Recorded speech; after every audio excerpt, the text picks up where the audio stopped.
नमस्कार।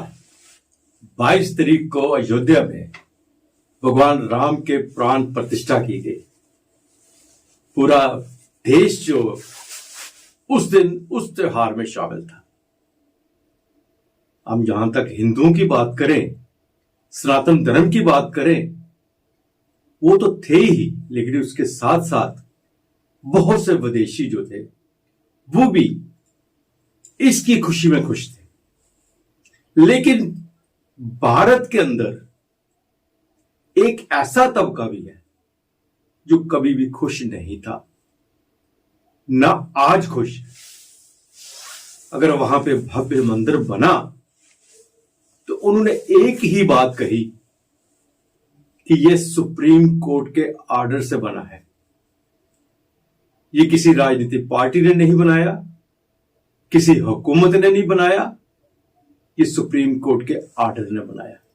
लेकिन दबी जुबान में ये भी कहते हैं वो कि सुप्रीम कोर्ट का जो ऑर्डर था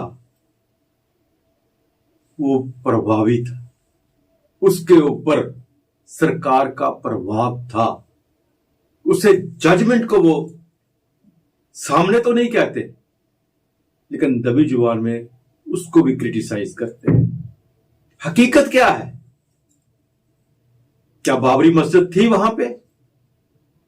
जब भगवान राम की वो स्थान था, यहां पे भगवान राम का जन्म हुआ था।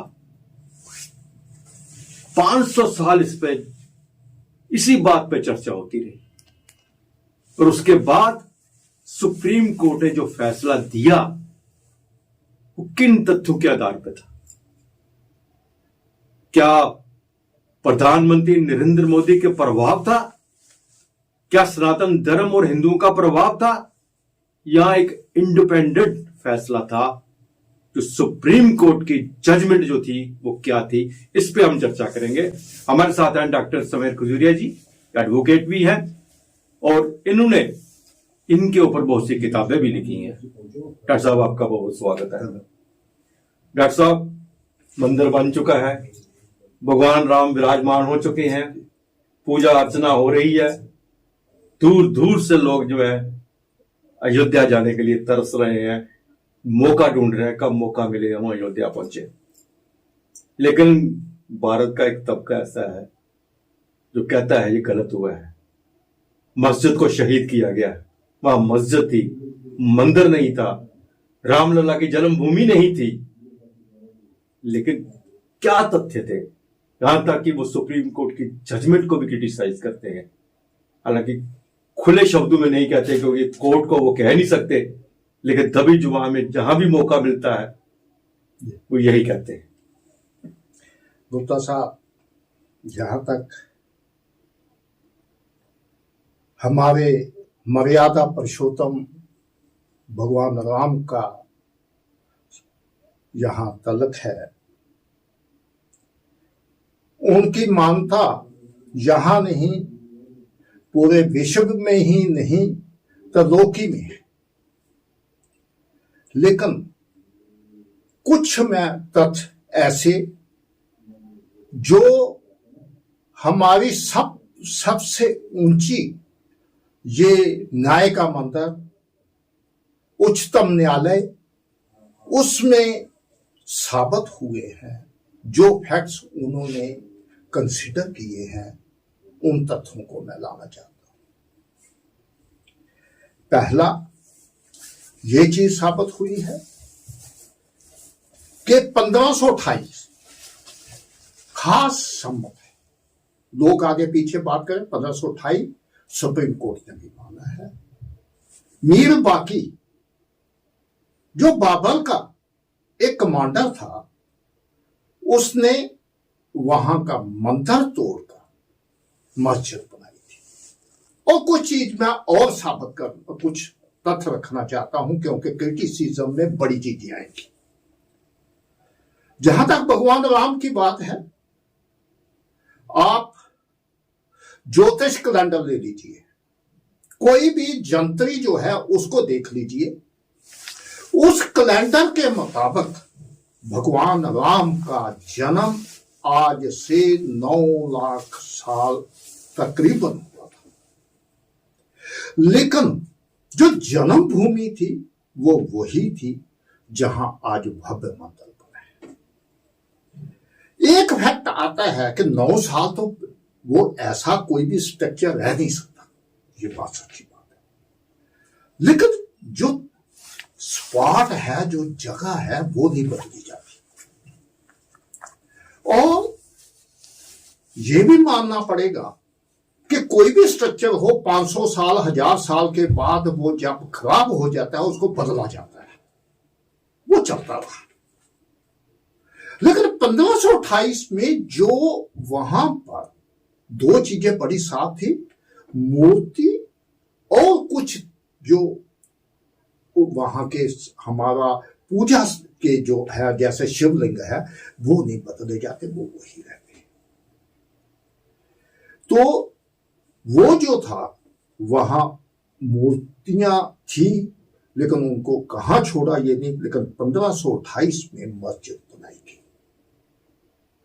6 साल बाद जो फैक्ट वहां आए हैं कि उसी समय झगड़ा पड़ा कि ये मंदिर वो हो गया। उस समय भी अवध उस समय बोलते थे अयोध्या को, तो वहां का जो मुस्लिम राजा था नरमोई अखाड़े ने वहां मसला उठाया। तो उस समय झगड़े की वजह से उस एरिया को तार से बंद किया गया था और उसके 2 हिस्से किए, वो चलता रहा। 300 साल जो था वो इसी पोजीशन में रहा। अल्टीमेटली 1855 में झगड़ा जो था क्लैशेस हुए, उसके बाद जो है हमारा जो है झगड़ा चला। और इसमें काफी पहले दावे भी चलते गए, हर चीज हुई। उसके बाद मुस्लिम पक्ष भी आया दावा लेके, और अल्टीमेटली ये चलते चलते एक बार हमारा जो था दावा भी जो था ये इनका, हमारे उस समय पुरुषोत्तम जी थे क्या, उनका जो दावा भी खत्म हुआ, अपीलें भी खत्म हो गई। फिर वो साइडा फिर नए सिरे से यहाँ जो था ये लिटिगेशन चली। ये लिटिगेशन छोटी अदालतों की इकट्ठी करके अल्टीमेटली ये यहाँ हमारे इलाहाबाद हाई कोर्ट में गई। और बड़ी इंपॉर्टेंट जो चीज है इसमें डॉक्यूमेंट, जो छोटी कोर्टों में उस समय की जो अदालत थी उन्होंने कमिश्नर मुकर्रर किया 1950 में जी। और कमिश्नर थे वो शिव शंकर लाल। हाँ। वो वहां मौके पर गए, उन्होंने अकेले नहीं सारे पक्षों को बुलाया। पहले दिन तो कोई नहीं गया, बाद में जो थे वो सारे पक्ष आए और उनके सामने उन्होंने इन्वेंटरी भी बनाई और एक एक वहां के 3 नक्शे भी बनाए कि वहां क्या क्या है, रिपोर्ट के साथ लगा, जो अदालत का रिकॉर्ड जजमेंट का पार्ट भी है वो नक्शे। उसमें यह भी दिखाया गया है कि मंदिर के अंदर मूर्तियां थी। उसमें यह भी दिखाया गया है मंदिर के प्रांगण, उसके दरवाजे 2 थे, एक नॉर्थ साइड था, एक वेस्टर्न साइड था। उसमें यह भी दिखाया कि मंदिर के बाहर वहां क्या था, एक नीम का पेड़ था, उस पर पीपल जो था उगा हुआ था उस समय। उसमें यह भी दिखाया उसके नीचे पंचमुखी भगवान शंकर का लिंग भी था, जिसका मान्यता है कि ये भगवान राम की पूजा करते थे। वहां यह भी था कि जटायु के भी चित्र आते हैं कोई। और सबसे बड़ी बात यह है कि एक मार्बल पे कहते हैं, मानता यह है कि भगवान राम, लक्ष्मण, भरत और शत्रुघ्न चारों भाइयों के पांव के चिन्ह भी थे, जो बड़े पुराने होंगे। और यही नहीं, सारे देवी देवताओं के चित्र दीवारों पे, सारा कुछ, मतलब जो चीज भी हमारे मंदिरों में गिनी जाती है वहां सारे के सारे वहां जो थे चिन्ह पाए गए, अवशेष पाए गए। और यही नहीं, फाउंडेशन की कुछ ईंटें उन्होंने देखी तो वो क्या था कि हर ईंट, फाउंडेशन की ईंट पर राम लिखा था, उसको उल्टा करके उन्होंने फाउंडेशन रखी थी कि राम का नाम जो था मस्जिद के जो थी उसको मटाया गया था, वो भी उन्होंने देखा। मतलब ये चीजें जो हैं कमिश्नर की रिपोर्ट में वहां आई है। और वही चलते चलते ही गया। आज इशू जो है 86-87 में, शायद उस समय सेंटर में राजीव गांधी की सरकार थी, यूपी में पता नहीं किसकी थी, तो उस समय एक दावा किया गया कि भाई वहां मूर्तियां हैं, हमें पूजा की तो इजाजत दीजिए। और उस समय कोर्ट ने ये ऑर्डर किया था कि आप 3 जो पुजारी जो है नॉमिनेट कर दीजिए, वो जो है अंदर जाकर पूजा अर्चना करेंगे, लेकिन वो जो बाहर सलाखें लगी थी वो चारों तरफ, वहां से लोग बाहर से दर्शन कर सके, अंदर नहीं कोई जा सकता। वो साल भर चला। अरे उसके बाद फिर एक दावा किया, शायद उस वक्त कोई और थे वो सिटीजन, उन्होंने दावा कर दिया, तो उस पर जो थे वो ताले बोले, तो दर्शन जो थे उन दिनों चलते थे अंदर जाकर। असल में जो बात हुई कि किस वजह से अभी वहां 92 में जाकर माब आया, तो वो स्ट्रक्चर जो था वो टूटा और भगवान राम को टेंट में रहना पड़ा उन मूर्तियों को, वो चलता। ये फिर जो था सारे दावे जब इकट्ठे सब यहाँ हाई कोर्ट में गए, उन्होंने कहा, पहले तो वो सुप्रीम कोर्ट गए, उसके बाद उन्होंने कहा नहीं, इसका निपटारा जो है हाई कोर्ट जो करे, और फुल बेंच बनाया गया इसके लिए इलाहाबाद हाई कोर्ट का। तो उन्होंने पूरे दावे सुनने के बाद उन्होंने निर्णय दिया कि इसका झगड़े को मिटाने के लिए हम समझते हैं कि 3 पक्ष हमारे पास है। एक निर्मोही अखाड़ा, एक वहां के प्रबंधक जो थे वो थे हिंदू, और तीसरा पक्ष था मुस्लिम, ये सुन्नी। तो उन्होंने कहा तीनों को 3 हिस्सों में जगह बांट। मतलब ये तीनों पक्षों ने कहा कि हमारा झगड़ा इसमें तो खत्म हुआ ही, फिर वही है। तो उस पक्ष जो था हाई कोर्ट के खिलाफ सुप्रीम कोर्ट में चले गए। सुप्रीम कोर्ट में पूरा सुनाई की थी, उससे पहले डबल बेंच में गया, एडमिशन हुई, फिर वो उसका 3 बेंच के पास, बाद में 5 जजों का वहां पे था बेंच बना, कॉन्स्टिट्यूशन बेंच। तो उन्होंने भी कहा कि हमारा एक जो है प्रयास करना चाहिए कि ये आपस में मिलजुल कर अगर ये समझौता कर दे तो सबसे बड़ी बात है। तो मीडिएशन के लिए 3 मेंबर वहां बोर्ड भी बनाया गया, जिसमें श्री वो भी थे, एक ये चीफ सुप्रीम कोर्ट के जज थे रिटायर्ड, ये 3 आदमी का वो बोर्ड था, वो उन्होंने किया, लेकिन वो उसमें कोई सालट नहीं बन सका। उनको उकसाने वाले जो थे, हालांकि अयोध्या के मुस्लिम जो थे वो मंदिर के पक्ष में थे। हाँ, क्योंकि उन्होंने बार बार यही कहा है कि जिस जगह पे मूर्ति मिले, कोई ऐसे अविशेष मिले, वहां पे नमाज नहीं पढ़ी जाती है। इस बात को मानते हैं, इस बात को भी मानते हैं कि इस जिसे वो बाबरी मस्जिद कह रहे हैं, उसके अंदर मंदिर है, उसके अंदर मूर्तियां हैं, शिवलिंग है, भगवान राम का विशेष है, इसलिए वहां नमाज पढ़ने का तो सवाल ही नहीं पैदा होता। फिर भी वो अपना दावा ठोक रहे थे उसके ऊपर। बात यह है कि वहां सुन्नी बोर्ड ने उस मीडिएशन में लास्ट मूवमेंट पर अपना हक जो था हिंदुओं के हक में सरेंडर कर दी। किसने?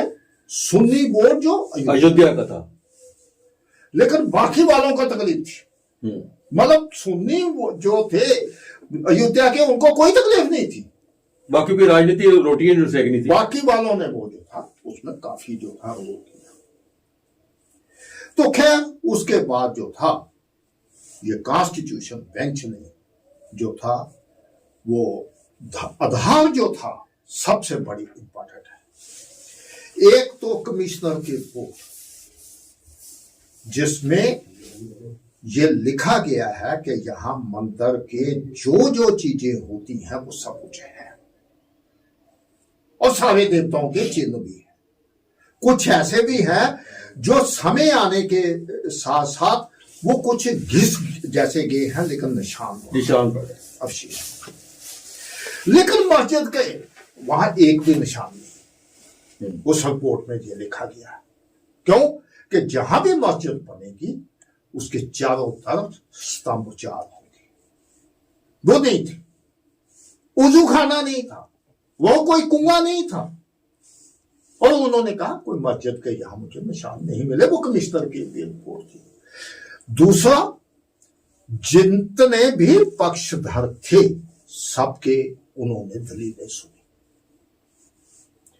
सुनने के बाद गुप्ता साहब बड़ा स्पेसिफिक उनकी फाइंडिंग है। 170 नंबर उस जजमेंट का प्यारा पढ़ने वाला बड़ा साफ लिखा है कि जो हिंदू पक्ष ने हमारे पास तथ्य रखे, सबूत दिए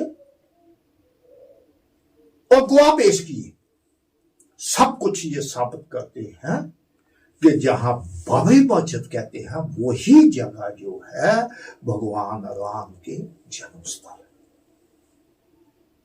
मतलब ये बिल्कुल साफ लिखा है। न सुप्रीम कोर्ट का जो फैसला था वो तथ्यों के आधार पर था। बकायदा कमीशन वहां गया 1950 से वहां देख रहे हैं, हर चीज को पे नजर रखी हुई है। उसके बाद ये फैसला आया। और किसी आदमी को 50 वाले कमीशन रिपोर्ट पर कोई एतराज होता तो वो दोबारा कमीशन इवन सुप्रीम कोर्ट से भी करवा सकता था, उस पर कोई नहीं किया। अच्छा, उस वक्त कोई कमीशन के अगेंस्ट नहीं आया, कोई नहीं आया। वही रिपोर्ट जो है वो फाइनल माननी गई, क्योंकि मस्जिद 50 से लेकर 92 तक 42 साल में ही कोई आदमी भी आगे नहीं आया।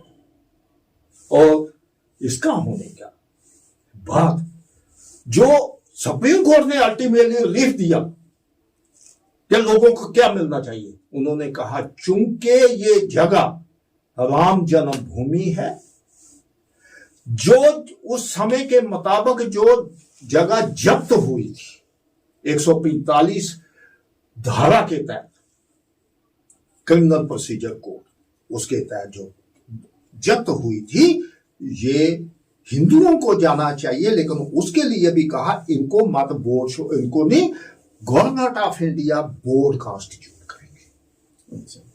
गवर्नमेंट ऑफ इंडिया गवर्नमेंट करेगी और उसको दिया जाएगा मंदिर बनाने के लिए। लेकिन मुस्लिम भाइयों को भी ठेस नहीं पहुंचनी चाहिए। इसका अल्टरनेटिव जगह जो है 5 एकड़ देनी चाहिए। मतलब हिंदुओं को 2.70, मुसलमानों को 5 एकड़, लेकिन दूसरी जगह वो। लेकिन आज 2-4 चीजें और भी आती हैं कि ये फैसला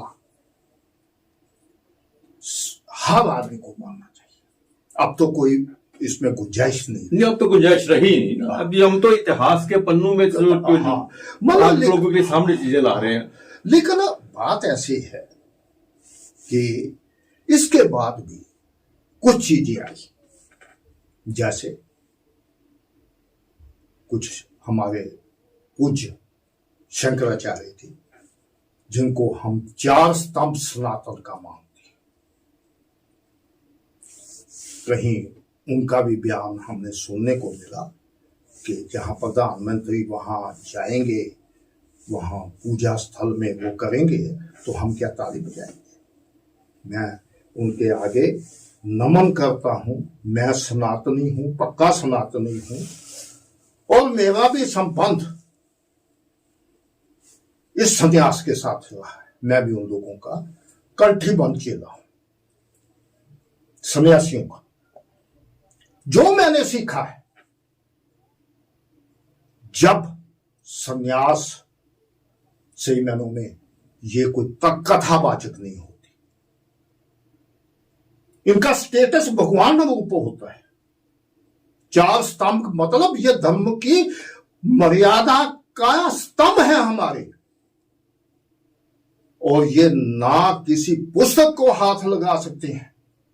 ये पुस्तक पढ़ कर ज्ञान नहीं दे सकते। इनको जुबानी ज्ञान देना इनका इतना नॉलेज होता है तपस्या के बल पर, और वैसे भी ज्ञान जो है इतना बढ़ जाता है। जो बोलेंगे वो सत्य होगा, हम उस चीज को मानते हैं। और ना ये अपने हाथ से कोई पूजा करते हैं, ये पूजा से भी अलग है, उससे उत्तम पहुंच गए। इनका काम है हमें मार्गदर्शन देना और आशीर्वाद देना।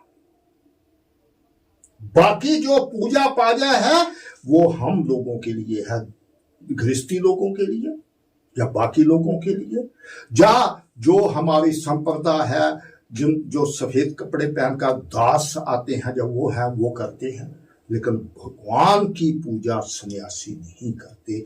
जहां भी करेंगे वो अपने नीचे वो रखेंगे, वो मठ पर बैठते हैं और आशीर्वाद देते हैं। खास तौर पर शंकर इतनी बड़ी हस्ती, उनके आगे हर आदमी झुकता है।